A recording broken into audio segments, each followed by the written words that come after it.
So நாளைக்கு evening 5 மணிக்கு the greatest of all time படத்துக்கு ட்ரெய்லர் ரிலீஸ் பண்ண போறாங்க.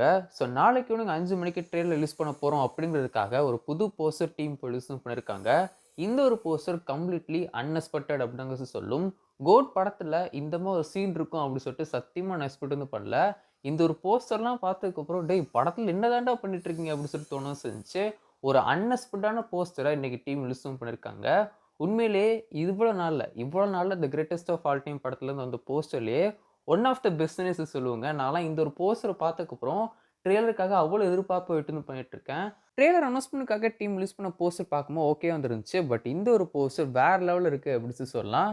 தி கிரேட்டஸ்ட் ஆஃப் ஆல் டைம் படத்த பொறுத்தவரைக்கும் நெறைய ஸ்டண்ட் சீக்வென்ஸ் யூசுவலான படத்துல இருக்கிற மாரி ஸ்டண்ட் சீக்வென்ஸ் தான் இல்லாம, நெறைய டிஃபரண்டான ஸ்டண்ட் சீக்வென்ஸ் இந்த ஒரு படத்துல இருக்கும் அப்படிங்கிறது போஸ்டர்லாம் பார்க்கும்போது தெரியவும் செய்யுது.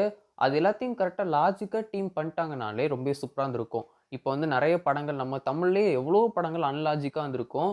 பீஸ்ட்டுமே எடுத்துக்கிட்டீங்கன்னா, ரொம்ப ரொம்ப லாஜிக்கே இல்லாம எடுக்கவும் செஞ்சிருப்பாங்க. ஸோ அந்த மாரிலாம் இல்லாம ப்ராப்பரா இந்த ஒரு படத்த எடுக்கவும் செஞ்சாங்கன்னா, ஸ்டண்ட் சீன்ஸ்லாம் கரெக்ட்டா இருந்தாலும் கூட, இந்த ஒரு படம் ஒரு மிகப்பெரிய ஹிட்டா வந்து ஆகும்.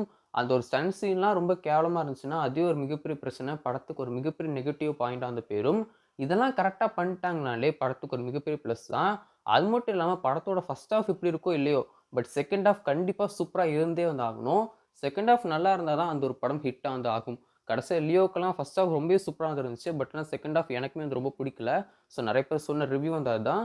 So the greatest of all time படத்துக்கும் ஃபர்ஸ்ட் ஹால்ஃப் எப்படி வேணா இருக்கலாம். பட் செகண்ட் ஹால்ஃப் கண்டிப்பா சூப்பரா இருந்தே வந்து ஆகணும். ஸோ வெயிட் பண்ணி பார்ப்போம். அண்ட் ட்ரெய்லருக்கான ரன் டைம் பொறுத்தவரைக்கும் 2 மினிட்ஸ் 45 செகண்ட்ஸ் கிட்ட இந்த ஒரு படத்துக்கான ட்ரெய்லர் இருக்கவும் செய்யுது. ஸோ ட்ரெய்லர் எப்படி இருக்க போகுது அப்படின்னு சொல்லி வெயிட் பண்ணி பார்க்கலாம்.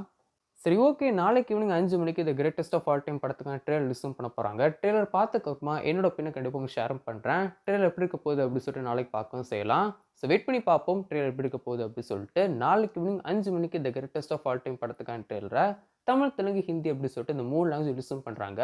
படத்த செப்டம்பர் 5 ரிலீஸும் பண்ண போறாங்க. இன்னும் 20 நாள் தான் இருக்கவும் செய்யுது. ஸோ வெயிட் பண்ணி பார்க்கலாம்.